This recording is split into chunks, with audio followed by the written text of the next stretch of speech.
Good morning बच्चों। आज हम पढ़ने जा रहे हैं पाठ 5, जहाँ चाह वहाँ रहा।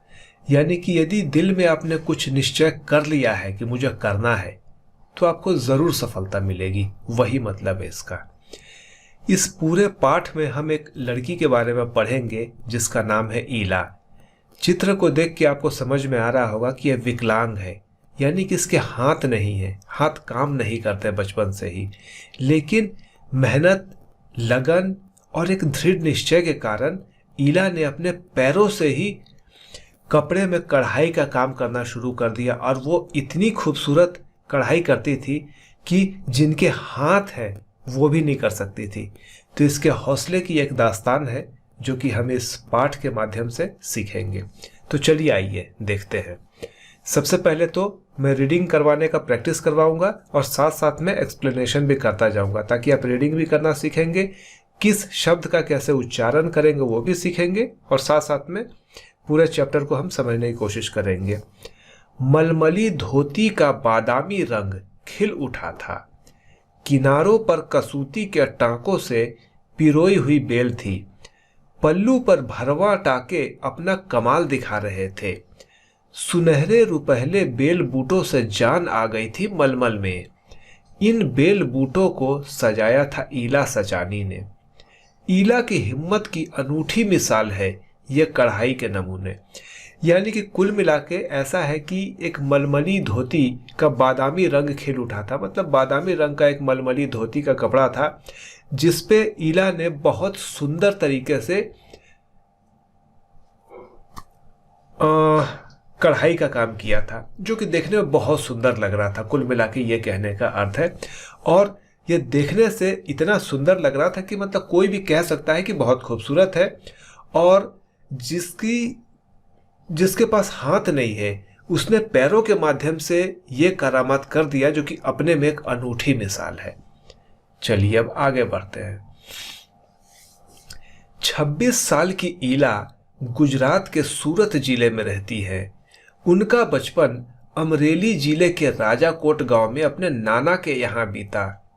सांझ होते ही मोहल्ले के बच्चे घरों से बाहर आ जाते।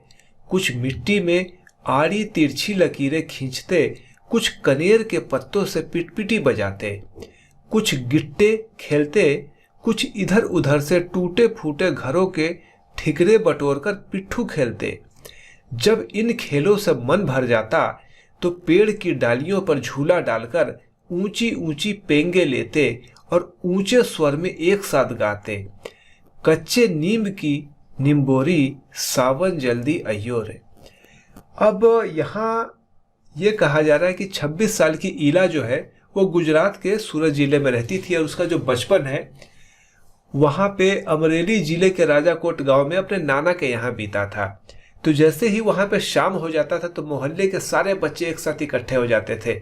कुछ बच्चे मिट्टी में आरी तिरछी लकीरें से खेल खेलते थे, कोई कनेर के पत्तों से पिटपिटी बजाते थे, कोई गिट्टी खेलते थे, तरह तरह के खेल खेलते थे।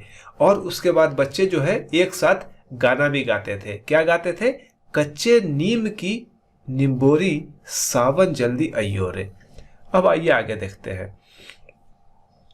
ईला गाने में तो उनका साथ देती, पर उनके साथ पेंगे नहीं ले पाती। रस्सी पकड़ने को हाथ बढ़ाती, मगर हाथ तो उठते ही नहीं थे। वह चुपचाप एक किनारे बैठ जाती, मन ही मन सोचती, मैं भी ऐसा कुछ क्यों नहीं कर पाती हूँ। बच्चे भी चाहते कि ईला किसी न किसी तरह से उनके साथ खेल सके। कभी कभार वह पकड़म पकड़ाई और विष अमृत के खेल में शामिल हो जाती। साथियों के साथ जमकर दौड़ती, मगर जब धप्पा करने की बारी आती तो फिर निराश हो जाती। हाथ ही नहीं उठेंगे तो धप्पा कैसे देगी। वह बहुत कोशिश करती, पर उसके हाथों ने तो जैसे उसका साथ न देने की ठान रखी हो। ईला ने अपने हाथों की इस जिद को एक चुनौती माना।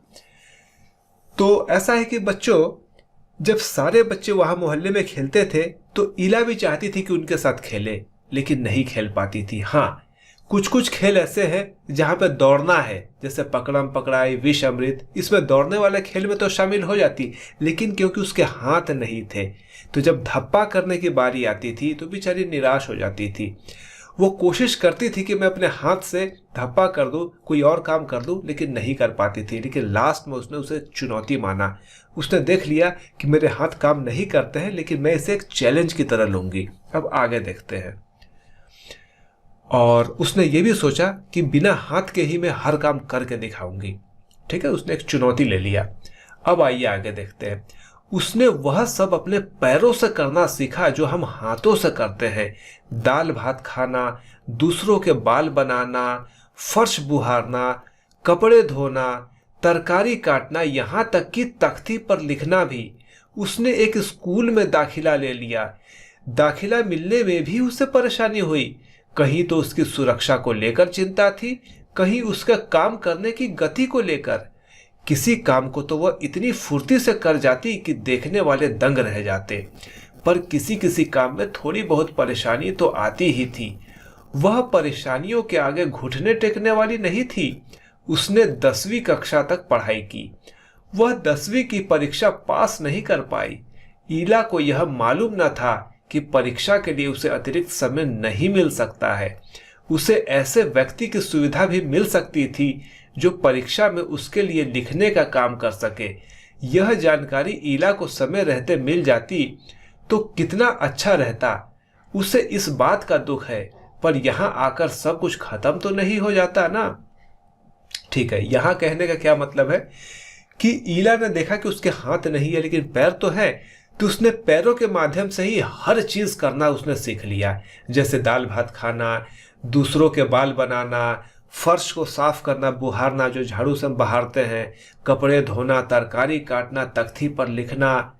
उसने हर काम को पैरों से ही करना सीख लिया।